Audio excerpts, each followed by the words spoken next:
का संगठन होना चाहिए और वो राष्ट्रीय स्तर का संगठन होना चाहिए और मुसलमानों की सामाजिक, आर्थिक, शैक्षिक, राजनीतिक समस्याओं को उजागर करने का काम करे। में मुसलमानों के पास रिप्रेजेंटेशन ही 303 में से 77 माइनस करो, बीजेपी की सरकार नहीं बन सकती। देश में क्या चल रहा है बहुत बारीकी से आप लोगों को नजर रखने की जरूरत है। जब आपके पास रिप्रेजेंटेशन ही नहीं है, जब आपके पास लीडरशिप ही नहीं है, तो आपके पास जो डाटा होना चाहिए, जो जानकारी होनी चाहिए, वो जानकारी ही नहीं। 32 पार्टियां थी, उसमें 3 राष्ट्रीय स्तर के संगठन थे। तो इस तरह से हम लोग कोशिश कर रहे हैं कि 2024 के चुनाव में तीसरा मोर्चा गठित होना चाहिए। तो 32 पार्टियां इकट्ठा हो गई। अगले महीने के एंड तक केवल बीजेपी को परास्त करने के लिए काम नहीं करेंगे, बल्कि बीजेपी को परास्त करने वाली शक्ति निर्माण करने का काम करेंगे और उस शक्ति के द्वारा मुसलमानों को रियल रिप्रेजेंटेशन मिले। इसलिए लोग ब्राह्मणों के द्वारा, भाजपा के द्वारा, आरएसएस के द्वारा नॉमिनेटेड है। एंड दोज हु नॉमिनेट, अगर ये आरएसएस ने नॉमिनेट किया तो आरएसएस की बोली बोलेंगे।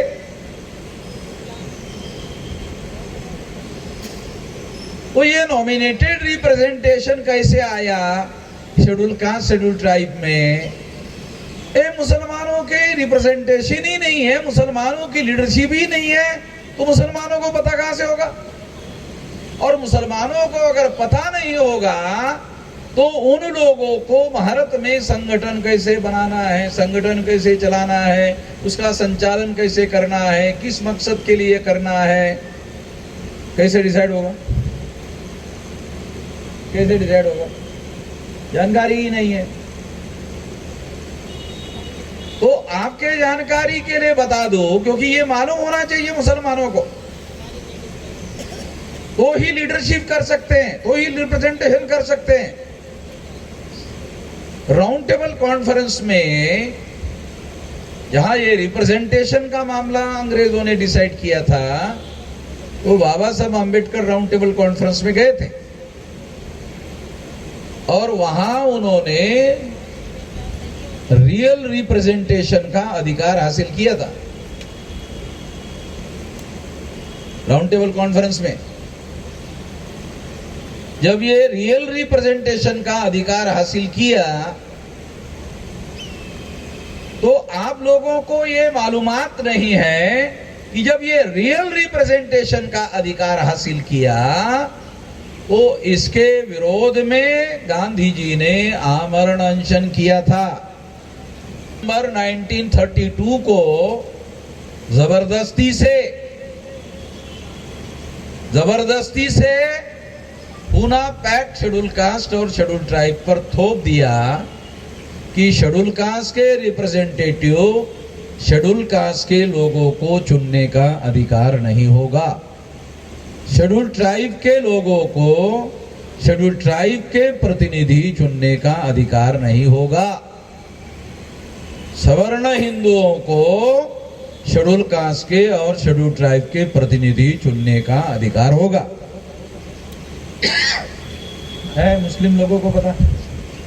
अगर नहीं है तो फिर हम तो साथ में ही इस देश में रह रहे हैं ना, आप भी इसी देश में रह रहे, हम भी इसी देश में रह रहे।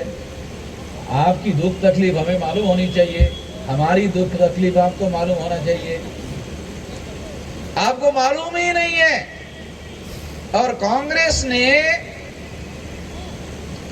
एक दलाल को, एक भड़ुए को टिकट दिया और उस दलाल और भड़ुओं को आपने 15% वोट देकर चुनवा दिया। मुस्लिम लोगों ने दलाल को, भड़ुओं को चुनवा दिया और उस दलाल और भड़ुए ने हमारा सत्यानाश किया।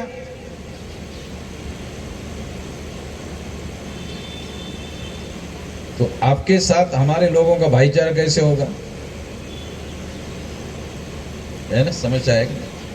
इसलिए कह रहा हूं कि मुसलमानों को शेड्यूल कास्ट शेड्यूल ट्राइब के समस्याओं का समाधान कैसे होगा? बात की बात है, समस्या क्या है मालूम होना चाहिए।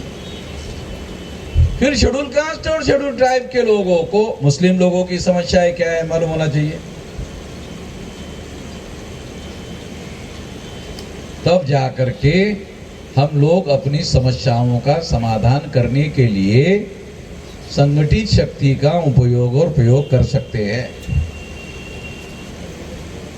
वो जो गांधी ने, बाबा साहब आम्बेडकर ने लिख कर रखा, लिखित है कि गांधी ने कोयरसिव फास्ट, अंग्रेजी का शब्द है कोयरसिव, कोयरसिव अंग्रेजी का शब्द है। हमारे डीजीपी साहब को अंग्रेजी ज्यादा आती है, हमको कम आती है। हमारे उनको भी, अंसारी साहब को भी अंग्रेजी ज्यादा आती है, हमको कम आती है।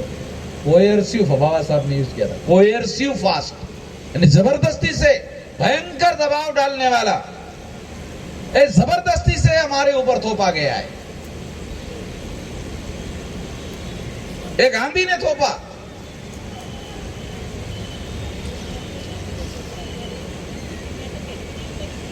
गांधी के बारे में मुसलमानों के दिमाग में बड़ी सहानुभूति है। तो बाबा साहब आम्बेडकर कहते कि गांधी हमारा कट्टर दुश्मन है। अब कैसे हो जाएगा भाईचारा आपका हमारा? आपके सोच में हमारे सोच में ही अंतर है। मतलब हमारी दिक्कतें क्या है कि हमारी संगठित शक्ति, आपकी संगठित शक्ति मिलकर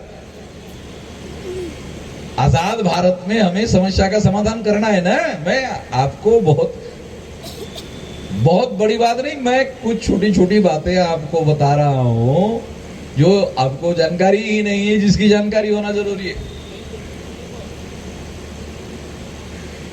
तो मैं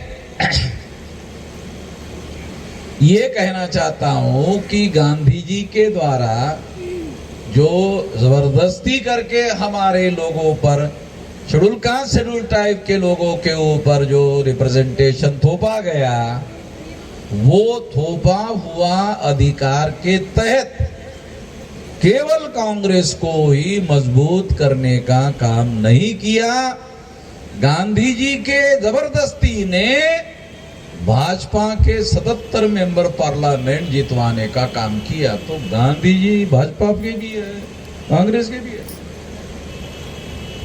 कितने मुसलमानों को पता है कि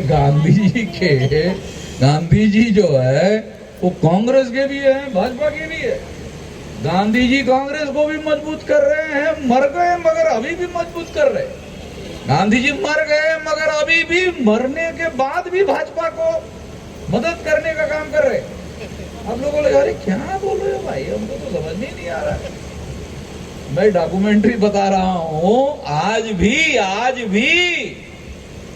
ये 2019 के चुनाव में 77 मेंबर पार्लियामेंट गांधी जी ने बीजेपी के चुनवाए।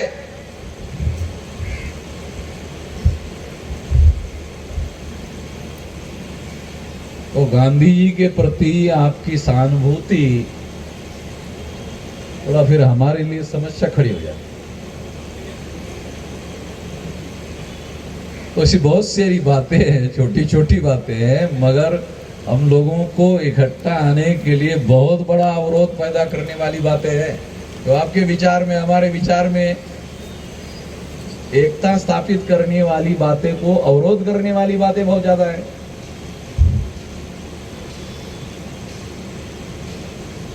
तो मैं आप लोगों को अनुरोध करना चाहता हूं कि ये हिस्टोरिकल बैकग्राउंड का स्टडी आपको करना होगा और इस पर आपको किसी न किसी नतीजे पर पहुंचकर फैसला करना होगा।